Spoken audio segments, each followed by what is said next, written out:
like that. And the next presentation afterwards will be from the Falcons, and then we end up with a riff, and then we see what we do. We depend on the schedule, and then we go to the HCL for later on. Go ahead. Hi everyone, it's nice to see you all again. We are the Association of Mechatronics Students from the University of Zagreb in Croatia. My name is Pierre, I'm the software lead there. This is Philip, the president and the lead of the construction team. That's Peter as well, he's in the software team, and Ted in the marketing team. We're a very new team, Bordeaux last year was our first competition. So we don't have any big innovations to present to you, we're still playing catch up with all of you. But I thought I'd take today to talk a bit about our software architecture. There might be some things you find interesting there. And then at the end, Phil will talk about some changes that we made in the construction and the issues that we had. So first of all, we're using ROS, for better or for worse. But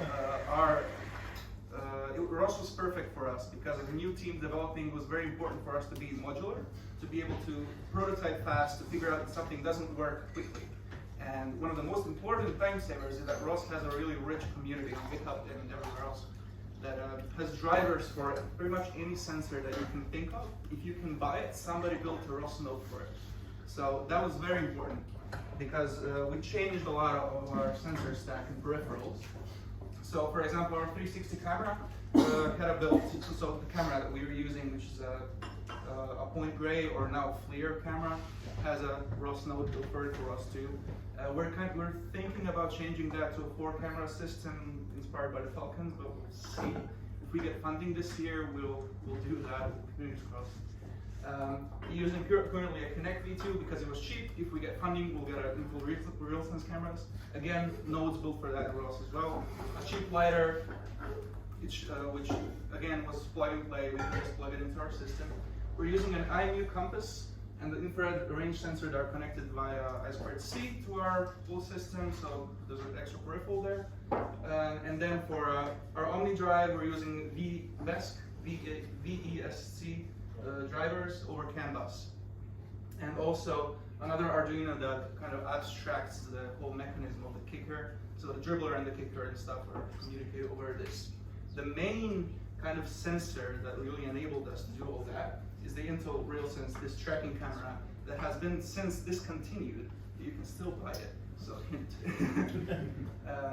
All of these, since we're using ROS, obviously I won't go too deep into how ROS works, but the basics are you have nodes, you have ways to connect those nodes, which are called topics, sending data over. But all of these work like that, except the tracking camera, which actually broadcasts its position to something called TF2. So, or TF in ROS 1, TF2 in ROS 2, which is a distributed transform tree library, which allows you to build trees of linear transformations in 3D space. So that's became really useful for things like, okay, so the tracking camera is actually not mounted in the center of the robot, it's mounted off somewhere at some angle. So we need a static transformation from that camera to the center of the robot. The ball is somewhere relative to the robot. If you want to know where it is in the absolute space, we can use that tree as well. So in our particular case, the first, when you apply power to the tracking camera, the center, the origin where it starts tracking immediately is called the map. So the origin of the entire world. That origin is then connected via transformation to the tracking camera. So you can then query where the tracking camera is relative to the map. But then, the robot is actually connected via a static transformation. So you can broadcast a dynamic one, which changes all the time, and you can broadcast a static one, which is just something that stays the same. So we calculate where the center of the robot is relative to the camera, and now we can query where the robot is relative to the map. Then, our LiDAR is positioned weirdly as well. It's kind of offset to the back, it's upside down and rotated, which make it kind of really difficult and mind-bending to figure out where the detections are that LiDAR outputs. But then if you have a static transformation from the center of the robot to where the LiDAR is, we can then just take the detections that the LiDAR has and query where the obstacles are relative to the robot or relative to the map. And the same thing goes for the ball. In our case, our Omni camera is in the exact center, so we don't actually have to translate anything. But we can then query where the ball is relative to the map. But the map is where you apply power, when you turn on the robot. You actually want to query it relative to the world. So we recalibrate our robot. We give it a reference point, for example, place it in the center of the field, say this is the center. Then you get a static transformation from where the sensor was turned on to the field, to the center of the field.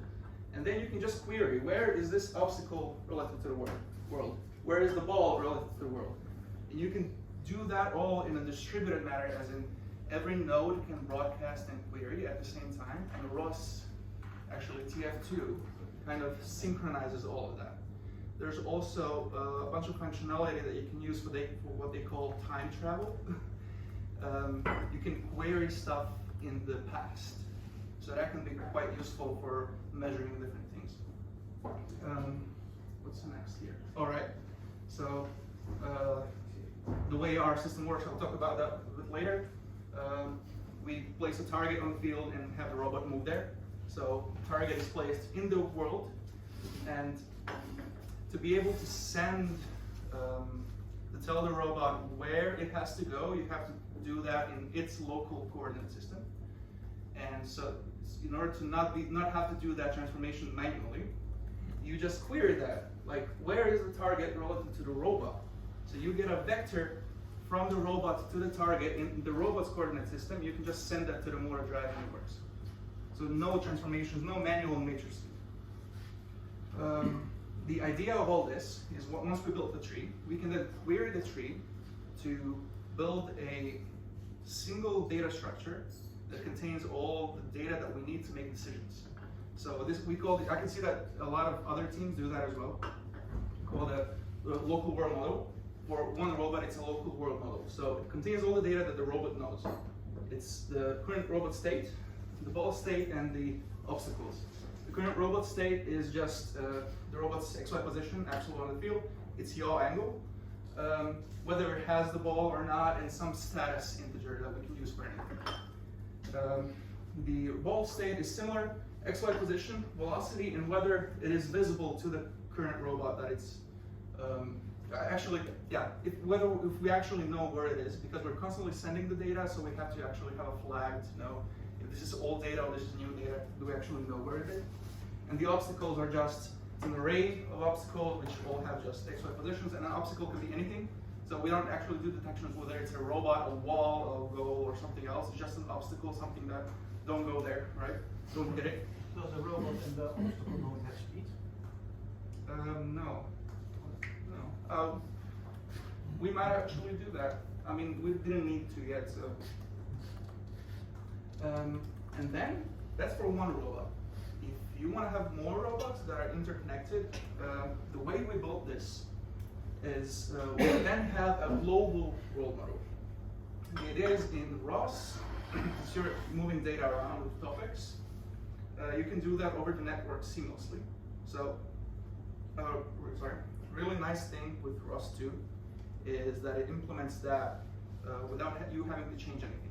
You can change the serialization layer if you want, but remember in ROS1 it was kind of a hassle. You would have to make a ROS bridge that would go over their network, and then some things wouldn't work, some things would. You would have to change a lot. While ROS2 has a really nice serialization layer. If you have two robots on the same network, they can just subscribe to each other's data, and that's it. You just have to, they'll find each other automatically, and they'll synchronize. That worked quite well. So in our case, if we had 5 robots, unfortunately, all robots would have to send to all other robots, which for 5 robots is like 10 messages, I think. If we scale that to more robots, this probably wouldn't work that well, but for 10, it's okay. And the idea is that all robots have the same data. So every robot will gather data that it doesn't have. So if, for example, it's robot 3, it would subscribe to these 4, right? So we'd get the local world models for all robots, and then they would all do the same calculation, deterministically. So they would all end up with the same global world model for the current ball state and all the obstacles. And the way to do that, for our example, is we do a weighted average of all the detections. So for example, if it's 5 robots see the ball, you're going to trust the robot that is the closest to the ball to know more accurately where it is. So you would scale the weights inversely proportional to the distance. So the robot that is the closest would have the biggest impact on the actual outcome of the detection. That works fine with our 2 robots that we tested on. We don't have 5 robots waiting for funding still. Okay, other than that, we also built a digital twin for our simulation. We grabbed some of the assets from the Chinese team for the field and the goals and the ball, but we built the entire, like the actual software and the system for the robot ourselves. The idea, again, behind this is to abstract all the parts that have interactions with the real world into the simulation. This is a diagram that is not correct. This is something I just made for our newcomer students to like educate them, show them. This is like a minimal example of being able to move our robot around and have it like track the ball and stuff. So you can have all the sensors up here. Like the LiDAR is missing here, so it's not all here. And you have motion stuff down here. So the motor, the dribbler, the kicker. And on the real robot, all of these are nodes that are connected to actual sensors. In the simulation, they're just one like block that outputs all the same data from the simulation. For example, we don't need, usually, this is just a detector for the ball, right? So we isolate the yellow, do some processing, whatever, calculate where the ball is relative to the robot. In the simulation, we don't need to do that because we can just ask the simulation the XY position, right? So there's no reason for us to have a camera on the simulation to slow it down. We can just go, okay, the ball is here. This is the message that we need to send. That will be the same. And all of this doesn't have to change at all. Obviously, it would change some parameters like tuning. The real world and the simulation isn't the same. But all of this you can develop in the simulation and translate to the robot for So you don't need the simulation of the camera, right? But you also have to maybe account for some delays in trying to identify the ball or something like that. You take care of that simulation. Sorry, I mean delays in calculating where the ball is and stuff. We didn't take that into account. Like we run on like 20 hertz, and we're not optimizing that closely yet. It's just simply something. We're just trying to make things work as we go. I think that's it for me, and then Philip will say a few words about the construction that we changed in the hardware. Hi. We'll be talking a little bit about the hardware stuff, which is from our staff team that is not here with us today, unfortunately, and something about the construction, which I'm leading in the Hardware Association. Peter mentioned the Arduino. We just a few days earlier realized that Arduino is way too slow to actually reliably scale and accelerate and send stepper signals to the stepper motor that we actually use to pull our kicking mechanism, because I don't know whether you all know, but we have the mechanical kicking mechanism. I don't have many pictures here, only this one. But if someone will be interested, we can talk about it later.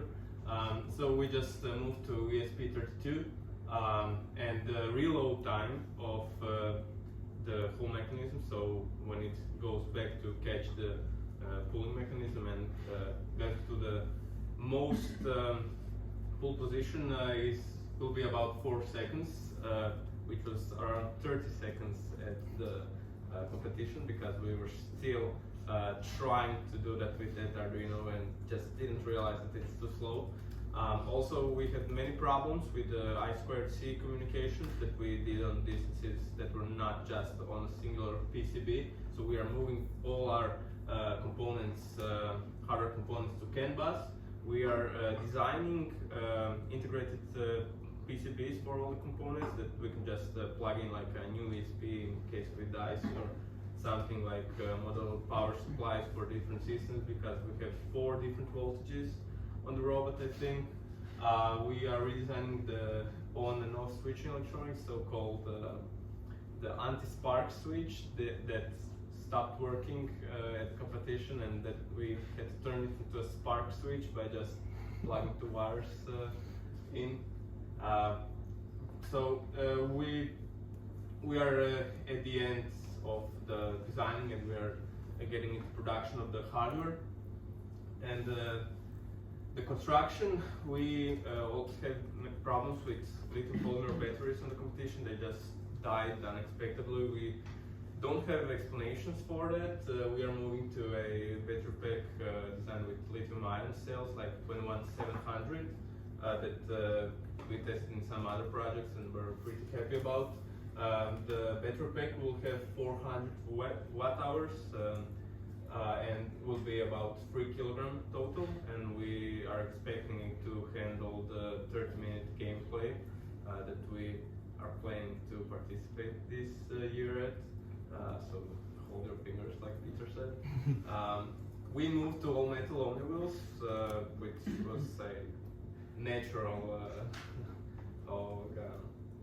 what we had to do. The robot handles much better now, and also we did have a suspension, but our springs were too weak. We just redesigned those, so we just solved all the suspension problems, and the robot really handles really nice.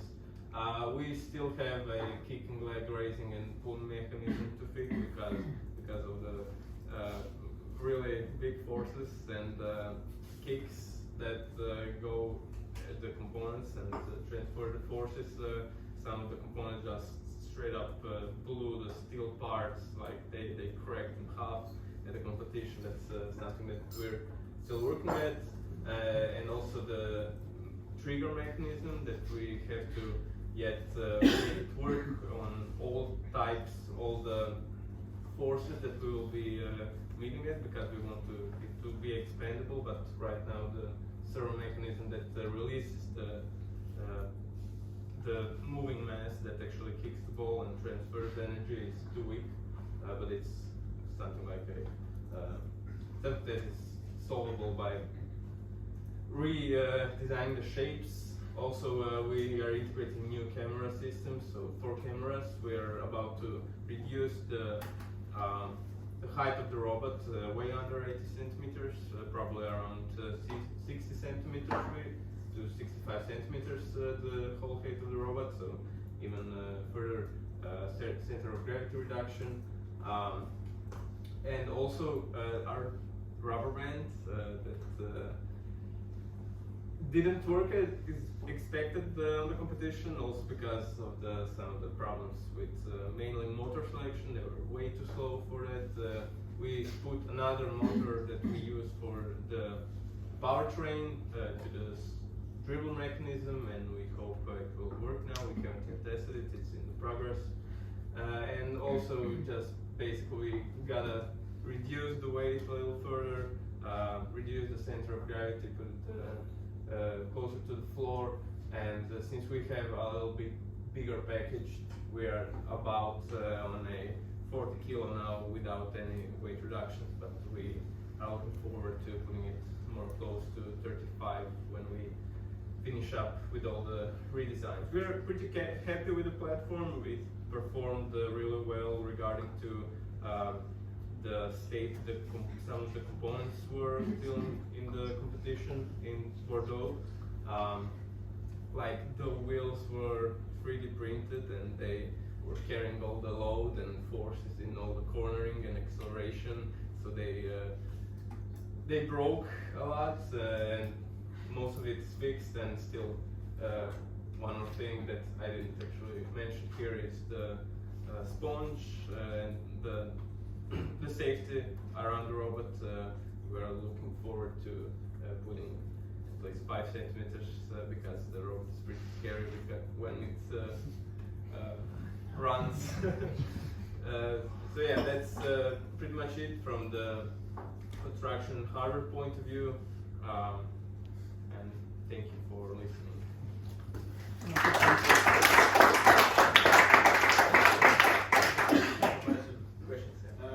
did you decide to use an ESP32 as your controller? Well, it's just a controller for the dribble mechanism that controls like the limit switches, like homing of the mechanism. So it just controls the stepper motor. We have the high-level architecture and high-level programming that we use the Jetson for, and this is just something that had to be really simple, and turns out it can't be that simple. It's kind of a little bit complicated, but turns out that ESP can handle all the. There's no camera stack or anything. It's just. It's the microcontroller with the highest clock that we had on hand. That's Yeah, one of the reasons. that's why we picked Arduino in the first place, because it was like lying around somewhere. So we now picked the ESP32. Why? Because it was lying around somewhere in the workshop, and it turns out that the ESP is okay for the purpose. Yeah. Any other questions for Peter? Maybe about the software? Yeah. Question for you. You were showing the multi-robot interaction. Huh? This. Yeah, this one. Are you? It's working in practice. I know. I also did this, but in reality, there's a lot of problems, especially with Wi-Fi. Yeah. So the nice thing is that ROS makes it irrelevant where a node is running, but nodes have to discover each other. Yeah. And which over Wi-Fi gives a lot of traffic and a lot of problems. And currently the community, the host community, is working on using Zeno. Zeno. And maybe they want either to replace DDS by Zeno. We're using the Cyclone DDS by, I think, Oracle developed it. That is apparently a lot more efficient than the default for us. Yeah, but you always get a problem because in principle, DDS is not made for Wi-Fi. Mm-hmm. It's from the, it's already existing quite some time, and it's heavily used in industry, but always over cables. TCP or UDP? It's, UDP. It's multicast UDP. yeah, but it turns out that in practice, and like in the industry, there's a lot of problems if you have Wi-Fi, and if you want to route over, not on the local area, but large areas over. I mean, we only tested it on a small scale with our 2 robots, so we didn't run into those issues. Yeah, but okay. Thanks for the heads up. I'll look into that. That might be a big problem with this. Okay, and the other question I have is the rest of us, let's say, is using R2DB, the real-time database. Yeah. Are you intending to replace that, or is just? We didn't look into that for RTDB. I'm not actually sure. I might ask you later what the benefits you think are, and we'll look into it if it makes sense for us. Yeah, continuous. Did you already try it? Does it work well for you? What? This intermodal communication and. Yeah. You just have to define the namespace for each robot so the topics don't like mess with each other. Unique. Yeah.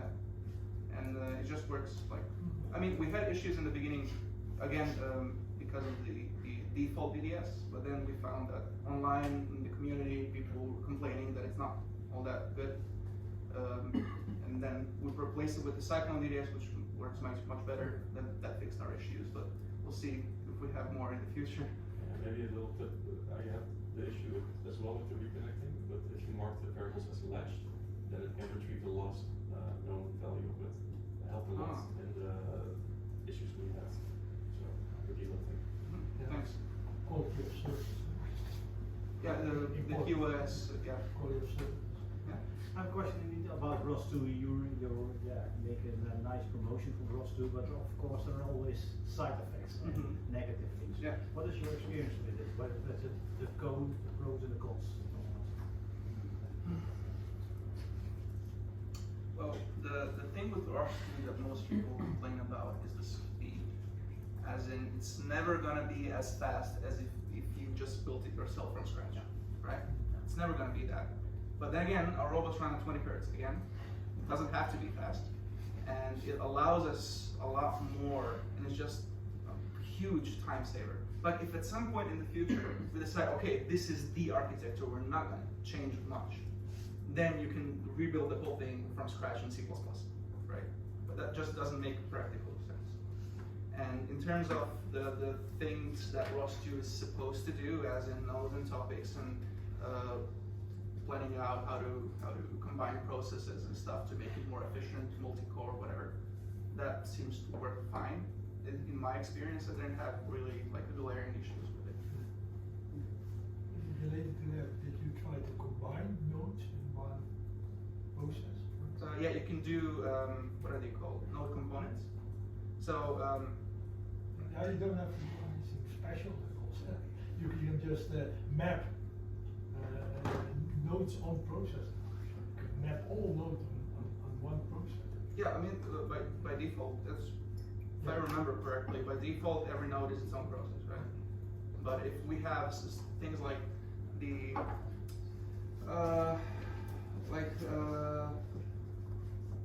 you can, for example, we do this over I2C.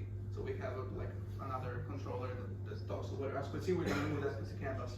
You can do that. We have two nodes that both communicate over I2C, or you have one node that has the called I2C controller that handles the two sensors.